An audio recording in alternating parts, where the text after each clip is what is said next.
Angel broking లో demat account open చేసి trade చేసి 10 షేర్లు బోనస్ గా పొందండి. జస్ట్ సైన్ అప్ అయితే చాలు. మీ ఫోన్ నంబర్ ఎంటర్ చేసి ఓటీపీ ఎంటర్ చేయండి. ఆ తర్వాత పాన్ కార్డ్, ఆధార్ కార్డ్, అలాగే బ్యాంక్ స్టేట్మెంట్ కూడా అప్లోడ్ చేయండి. ఆ తర్వాత ఓ సెల్ఫీ, ఓ ఈ-సైన్ చేస్తే చాలు. మీ అకౌంట్ 24 గంటల్లో యాక్టివేట్ అయ్యాక మా నంబర్ కి యాక్టివేట్ అని వాట్సాప్ చేయాలి. ఆ తర్వాత మీ డిమాట్ అకౌంట్ లో మేము చెప్పిన 10 బ్యాంకింగ్ షేర్స్ బై చేసి స్క్రీన్ షాట్ పెడితే చాలు. ఆ అమౌంట్ మీకు యూపీఐ ద్వారా పంపిస్తాము. అంటే మీకు 10 షేర్లు బోనస్ గా వచ్చినట్టే. ఆ తర్వాత మీరు ఆ షేర్స్ ని సెల్ చేసుకుంటారో ఇన్వెస్ట్ చేసుకుంటారో మీ ఇష్టం. డిస్క్రిప్షన్ లో ఉన్న లింక్ ద్వారా మాత్రమే మీకు ఈ బోనస్ షేర్లు వస్తాయన్నది మాత్రం గుర్తుపెట్టుకోండి. చిన్న గాయమైతేనే తట్టుకోలేని కన్న తల్లి తన చేతులతో మరణ శాసనం రాసింది. అల్లారు ముద్దుగా చూసుకుంటున్న 2 పిల్లలను వేట కొడవలతో నరికి చంపింది. అది కూడా వెంటాడి. ఆ తర్వాత అపార్ట్మెంట్ పైనుంచి దూకి ఆత్మహత్య చేసుకుంది. నవమాసాలు మోసి పురిటి నొప్పులు భరించింది. కానీ తన బిడ్డలనే చంపేసింది. దానికి గల కారణాలేంటి? ఆమె తీవ్ర మానసిక సమస్యలతో బాధపడుతోందా? భర్త వేధింపులా? లేక తను చనిపోతే పిల్లలను చూసేవారు ఉండరని చంపేసిందా? అసలు ఏం జరిగింది? ఖమ్మం జిల్లాలోని సత్తుపల్లికి చెందిన గండ్ర వెంకటేశ్వరరెడ్డి, తేజస్విని దంపతులు గాజుల రామారాం బాలాజీ లేఅవుట్లో ఉంటున్నారు. వీరికి కుమారులు ఆశిష్ రెడ్డి, హర్షిత్ రెడ్డి. ఆశిష్ రెడ్డి వయసు 7 సంవత్సరాలు, హర్షిత్ రెడ్డి వయసు 4 సంవత్సరాలు. ఫస్ట్ క్లాసు అలాగే నర్సరీ చదువుతున్నారు. వెంకటేశ్వర రెడ్డి ఫార్మా ఉద్యోగి. మొదటి భార్యతో విడాకులు తీసుకున్నాక తేజస్విని వెంకటేశ్వర రెడ్డి రెండో పెళ్లి చేసుకున్నాడు. తేజస్విని కూడా మొదటి భర్తకు విడాకులు ఇచ్చి 2016లో వెంకటేశ్వర రెడ్డిని చేసుకుంది. కరోనా తర్వాత తేజస్విని మానసిక పరిస్థితిలో తీవ్ర మార్పులు వచ్చాయి. ఆరోగ్యం బాగాలేదు. చనిపోతానేమో అని తరచూ తల్లిదండ్రులతో చెబుతూ ఉండేది.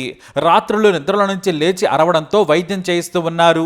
దీనికి తోడు పిల్లలు కూడా కంటి సమస్యలతో ఇబ్బంది పడుతున్నారు. దానివల్ల తేజస్విని మానసికంగా ఇబ్బంది పడుతోంది. అయితే ఉద్యోగరీత్యా 4 ఏళ్ల క్రితం ఈ దంపతులు హైదరాబాద్కు వచ్చారు. గాజుల రామారాం బాలాజీ లేఅవుట్లో ఉన్న సహస్ర మహేష్ హైట్స్ అపార్ట్మెంట్లో 2వ అంతస్తులోని ఫ్లాట్లో నివాసం ఉంటున్నారు. వెంకటేశ్వరరెడ్డి బొంతపల్లి గ్రాన్యూల్స్ ఇండియా లిమిటెడ్లో క్వాలిటీ కంట్రోల్ విభాగంలో ఉద్యోగం చేస్తున్నాడు. భార్య తేజస్విని ఇంటి వద్దే ఉంటూ పిల్లలను చూసుకుంటోంది. ఇక పెద్ద కుమారుడికి అనారోగ్య సమస్య ఉంది. ఆశిష్ ఊపిరితిత్తుల ఇన్ఫెక్షన్తో బాధపడుతూ ఉన్నాడు. ఏం తిన్నా వాంతులు చేసుకుంటూ ఉంటాడు. ఇక చిన్న కుమారుడైన హర్షిత్ రెడ్డికి కూడా అప్పుడప్పుడు ఇదే సమస్య ఉంది. బేగంపేటలోని ఓ ప్రైవేట్ ఆసుపత్రిలో పెద్ద కుమారుడికి ఆమె చికిత్స చేయిస్తోంది. అయినప్పటికీ పిల్లలకు ఒకరి తర్వాత ఒకరికి ఇబ్బందులు రావడంతో తేజస్విని మానసికంగా కుంగిపోతూ ఉండేది. తనతో పాటు పిల్లలు కూడా అనారోగ్యానికి గురవుతున్నారని తట్టుకోలేకపోయింది. భర్తకు చెప్పినా కూడా తగ్గిపోతుందనేవాడు. దీంతో భర్త పట్టించుకోవడం లేదు అనుకునేది భార్య. ఆ మనోవేదన తట్టుకోలేకపోయింది. నరకం అనుభవించింది. దీంతో ఒక నిర్ణయం తీసుకుంది. ఆ నిర్ణయం ఏ తల్లి కూడా తీసుకోదేమో. తన 2 బిడ్డలను చంపేయాలనుకుంది. అందుకోసం ఓ కత్తిని కూడా సిద్ధం చేసుకుంది. అపార్ట్మెంట్ దగ్గర ఆడుకుంటున్న ఆశిష్ అలాగే హర్షిత్ ను పట్టుకొని ఇంట్లోకి తీసుకెళ్ళింది. అప్పటికే ఆమె తెచ్చుకున్న వేట కొడవలతో మెడ, ఇతర శరీర భాగాలపై విచక్షణారహితంగా దాడి చేసింది. ఎంతలా అంటే కొడుకులు పడక గదిలోకి పారిపోతున్నా సరే వెంటబడి మరి కొబ్బరి బొండాలు కొట్టే కత్తితో నరికేసింది తేజస్విని. పిల్లల మెడ, ఇతర శరీర భాగాలపై విచక్షణారహితంగా దాడి చేసింది. ఈ ఘటనలో ఆశిష్ అక్కడికక్కడే మృతి చెందగా తీవ్ర గాయాలైన కొన ఊపిరితో కొట్టుమిట్టాడుతున్న హర్షిత్ ను ఆసుపత్రికి తరలిస్తుండగా మార్గం మధ్యలో మృతి చెందాడు. బిడ్డలను చంపేసి ఆ తర్వాత ఏమాత్రం ఆలస్యం చేయకుండా తేజస్విని కూడా అపార్ట్మెంట్లోని 6వ అంతస్తు నుంచి దూకేసింది. ఈ ఘటనలో తీవ్ర గాయాలు కావడంతో ఆమె కూడా అక్కడికక్కడే మృతి చెందింది. ఇక అపార్ట్మెంట్ వాసులు పోలీసులకు ఫిర్యాదు చేశారు. పోలీసులు తేజస్విని సూసైడ్ నోట్ ను ఇంట్లో స్వాధీనం చేసుకున్నారు. ఇక ఆ సూసైడ్ నోట్ చదివితే కన్నీళ్లే. పిల్లలకు కంటి సమస్య ఉంది. 2 గంటలకోసారి కంట్లో మందు వేయకుంటే పిల్లలు నొప్పితో ఏడుస్తారు. దేవుడా, నా పిల్లలకు ఎందుకింత బాధనిచ్చావు? నన్ను అందరూ పిచ్చిదంటున్నారు. కంటి నొప్పి సమస్యలతో బాధపడుతున్న నా పిల్లలను నేనే చంపుతున్నాను. ఇంతటి పరిస్థితి ఏ తల్లికి రావద్దు. నా పిల్లలు లేని బతుకు నాకెందుకు? నేను కూడా చనిపోతున్నాను. అమ్మా, నాన్న, ఐఎమ్ సారీ. ఆస్తిలో 1 పైసా కూడా నా భర్తకి ఇవ్వద్దు. ఆస్తి మొత్తం అనాథలు, స్కూల్ పిల్లలకు ఇవ్వండి అంటూ తేజస్విని లేఖలో రాసుకొచ్చింది. అది అలా తేజస్విని తన 2 బిడ్డలను చంపేసింది. ఇక విషాదకరమైన విషయం ఏమిటంటే మధ్యాహ్నం 3:30కు తల్లితో తేజస్విని ఫోన్లో మాట్లాడింది. పిల్లలు కింద ఆడుకుంటున్నారని, తాను పడుకున్నానని తేజస్విని చెప్పింది. దీంతో పిల్లలకు దెబ్బలు తగులుతాయని కిందికి వెళ్ళి చూడమని తల్లి చెప్పింది. అంతలోనే అంటే మరో గంట తర్వాత 4:30 గంటల ప్రాంతంలో ఘోరం జరిగినట్లు తల్లిదండ్రులకు ఫోన్ వచ్చింది. మరో ఘోరం ఏంటంటే తెల్లారితే శుక్రవారం హర్షిత్ పుట్టినరోజు.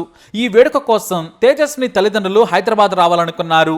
పైగా పిల్లలకు సెలవులు కావడంతో తేజస్విని అలాగే 2 మనవళ్లను శనివారం సత్తుపల్లికి తీసుకెళ్లాలనుకున్నారు. ఈ విషయం మీద గురువారం మధ్యాహ్నం తేజస్విని అమ్మగారు తేజస్వినికి ఫోన్ చేసి మాట్లాడారు కూడా. పిల్లలు ఎక్కడున్నారు, ఏం చేస్తున్నారు, ఆడుకుంటూ కింద పడతారు, జాగ్రత్త అని సూచించింది. అటు పిల్లలు కూడా అమ్మమ్మ తాతయ్య వచ్చి తమను తీసుకెళ్తారని ఉత్సాహంగా బ్యాగులో బట్టలు కూడా సర్దుకున్నారు. అంతకు ముందు రోజు పై తరగతుల కోసం నాన్న తెచ్చిన కొత్త పుస్తకాలు కూడా దాచుకున్నారు. అయితే అమ్మమ్మ ఫోన్ చేసిన గంటలోపే పిల్లలు ఆశీష్ హర్షిత్లను తేజస్విని దారుణంగా హత్య చేసింది. తాను కూడా ఆత్మహత్య చేసుకుంది. ఒక్కరోజు ఆగితే చాలు, తల్లిదండ్రులు వస్తారు, తమ పిల్లలను తీసుకెళ్తారు అని కూడా ఆలోచించలేదు ఆ తల్లి. ఒక్క క్షణం ఆలోచించిన ఆ ఇద్దరు బిడ్డలు బ్రతికేవారు. ఆ తల్లి కూడా ప్రాణాలతో ఉండేది. ఈ రోజు మరోలా ఉండేది. ఈ ఘటనపై పోలీసులు కేసు నమోదు చేశారు. ఈ దారుణానికి గల కారణాలపై ఆరా తీస్తున్నారు. ఇక భర్తపై అనుమానాలు వ్యక్తం చేశారు. కానీ ఇక్కడ భర్త ప్రేమ కారణంగానే ఇలా జరిగింది అనే మరో విషయం బయటకు వచ్చింది. తేజస్విని అపార్ట్మెంట్లోని చుట్టుపక్కల వారితో తరచూ గొడవలు పడుతూ ఉండేదట. ఆమె పరిస్థితిని చూసి అందరూ సహకరించేవారు, భర్తకి కూడా చెప్పేవారు. భర్త కూడా ఆమెకు ట్రీట్మెంట్ ఇప్పిస్తూ వచ్చారు. కానీ ఆమె మానసిక పరిస్థితిలో ఎలాంటి మార్పు లేదు. అయితే ఆమెకు ఆసుపత్రిలో ఉంచి ట్రీట్మెంట్ ఇప్పిస్తే బాగుండేదని అంటున్నారు బంధువులు. కానీ భార్య మీద ఉన్న ప్రేమతో తన వద్దే ఉంచుకుని ట్రీట్మెంట్ చేయించి నయం చేసుకోవాలనేది భర్త ఆలోచన. కానీ ఆ ప్రేమ ఇప్పుడు కోలుకోలేని నష్టం చేసింది. ఇక అలాగే ఇంట్లో ఎలాంటి గొడవలు కూడా లేవు, ఆర్థిక ఇబ్బందులు లేవు, అంతా హ్యాపీగా ఉన్నారు. అసలు తేజస్విని ఇలాంటి నిర్ణయం ఎందుకు తీసుకుందో అర్థం కావట్లేదు అంటున్నాడు భర్త. మానసిక ఇబ్బంది వల్ల చేసిందనుకుంటున్నాం. అత్తమామలు కూడా తేజస్విని భర్తను కొడుకులా చూసుకునేవారట. ఇక గాంధీ ఆసుపత్రిలో పోస్ట్ మార్టం చేశారు. ఆసుపత్రి వద్దకు పెద్ద సంఖ్యలో బంధువులు, స్నేహితులు తరలి వచ్చారు. నిన్నటి వరకు కళ్ల ముందే ఆటలాడిన ఇద్దరు చిన్నారులు అర్ధాంతరంగా తనువు చాలించడంతో అందరూ కూడా కన్నీరు మున్నీరయ్యారు. వాస్తవానికి తేజస్విని మానసిక పరిస్థితి బాగా లేకపోవడంతో ఇంట్లో ఎవరో ఒకరు ఉండేవారు. ఒంటరిగా ఉంచేవారు కాదు. భర్తో లేదంటే ఆమె తల్లిదండ్రుల్లో ఉండేవారు. వీళ్ళెవరూ లేరంటే పని మనిషి అయినా సరే ఆమెకు తోడుగా ఉండేవారు. దాదాపుగా 4-5 నెలలుగా ఆమె వద్ద ఉన్న తల్లి కొద్ది రోజుల క్రితటే సొంతూరుకి వెళ్ళింది. తేజస్విని చిన్న కొడుకు ఆశీష్ బర్త్డే ఈ నెల 19 కావడంతో ఆ రోజు తిరిగి వద్దామనుకుంది. ఆమె వెళ్ళిన కొద్ది రోజులకే ఇలా జరిగిపోయింది. అమ్మమ్మ ఉండి ఉంటే బిడ్డతో సహా మనవాళ్లను కాపాడుకునేదని కుటుంబ సభ్యులు, బంధువులు అంటున్నారు. ఈ సంఘటనతో మానసిక ఆరోగ్య సమస్యలు ఎంత తీవ్రంగా మారగలవో, వాటిని విస్మరించడం ఎంత ప్రమాదకరమో తెలియజేస్తుంది. డిప్రెషన్ వంటి సమస్యలు ఉన్నవారికి వెంటనే మానసిక సహాయం అందించాలి. ఇక పిల్లలకు చిన్న చిన్న అనారోగ్య సమస్యలు రావడం కామన్. దానికే కుంగిపోతే ఎలా? తేజస్విని పిల్లల వ్యాధిని, తన బాధను ఒంటరిగా భరించాల్సి వచ్చింది. ఆ టైంలో ఒక్కరు పక్కనున్నా కూడా ఈ సంఘటన జరిగేది కాదేమో. కాబట్టి మానసిక సమస్యలు ఉన్న వారిని ఒక్క క్షణం కూడా వదిలిపెట్టకండి. అది దేనికైనా దారి తీయొచ్చు. మొత్తానికి పోలీసులు అయితే ఈ కేసుపై విచారణ చేస్తున్నారు. పిల్లలను వేట కొడవలతో అత్యంత కిరాతకంగా ఎందుకు హత్య చేయాల్సి వచ్చింది? తేజస్విని తన కొడుకులను అత్యంత కిరాతకంగా నరికి చంపిన కత్తిపై కూడా చర్చ జరుగుతోంది. అసలు ఆమెకు కత్తి ఎక్కడి నుంచి వచ్చిందో కూడా తెలియని పరిస్థితి. ఇవన్నీ కూడా పోలీసులు ఎంక్వైరీ చేస్తున్నారు. ఏదేమైనా ఆ బిడ్డలను తిరిగి తీసుకురాలేరు. వారి ఆత్మకు శాంతి చేకూరాలని కోరుకుందాం. సైబరాబాద్ లిమిట్స్లోని బాలనగర్ జోన్లో పరిధిలో గల జీడిమెట్ల పోలీస్ స్టేషన్కి 4 గంటల సమయంలో ఒక సమాచారం వచ్చింది. దాని ప్రకారం ఏంటంటే జీడిమెట్ల పరిధిలో ఉన్న గాజుల రామారంలో బాలాజీ లేఅవుట్ అనే ప్రాంతంలో ఒక అపార్ట్మెంట్లో ఒక మహిళ, 35 సంవత్సరాల మహిళ, తన 2 పిల్లల్ని కత్తితోటి నరికి చంపి తను కూడా బిల్డింగ్ పై నుంచి దూకి అపార్ట్మెంట్ బిల్డింగ్ పై నుంచి ఆత్మహత్య చేసుకున్నది ఆ సమాచారం సారాంశం.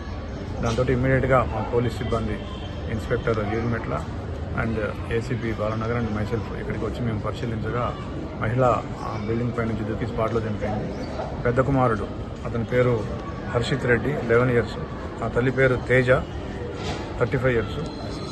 ఆశీష్ రెడ్డి, 9 years. హర్షిత్ రెడ్డి ఇక్కడ ఇంట్లోనే చనిపోయి రక్తపు మడుగులో ఉన్నాడు.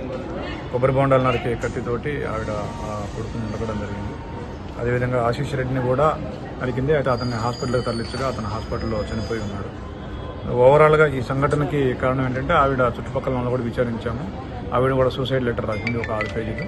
దాన్ని చదివితే మనకి అర్థమయ్యేది ఏంటంటే కొద్దిగా మానసికంగా ఆవిడ ఇబ్బంది పడుతున్నట్టుగా అనిపించింది. అదేవిధంగా భర్త మీద కూడా కొద్దిగా కోపం ఉన్నట్టుగా ఆవిడకి ఆ లెటర్లో ఎక్స్ప్రెస్ చేసింది. పిల్లల ఆరోగ్య సమస్యలతో బాధపడుతున్నట్టుగా, తను కూడా ఆరోగ్య సమస్యలతో బాధపడుతున్నట్టుగా రాసింది. కంటి సమస్యలు ఉన్నట్టుగా ఆవిడ మెన్షన్ చేసింది. ఓవరాల్గా మానసిక సమస్యలు, కుటుంబ కలహాలతోటి జరిగిందని భావిస్తుంది. Thank you.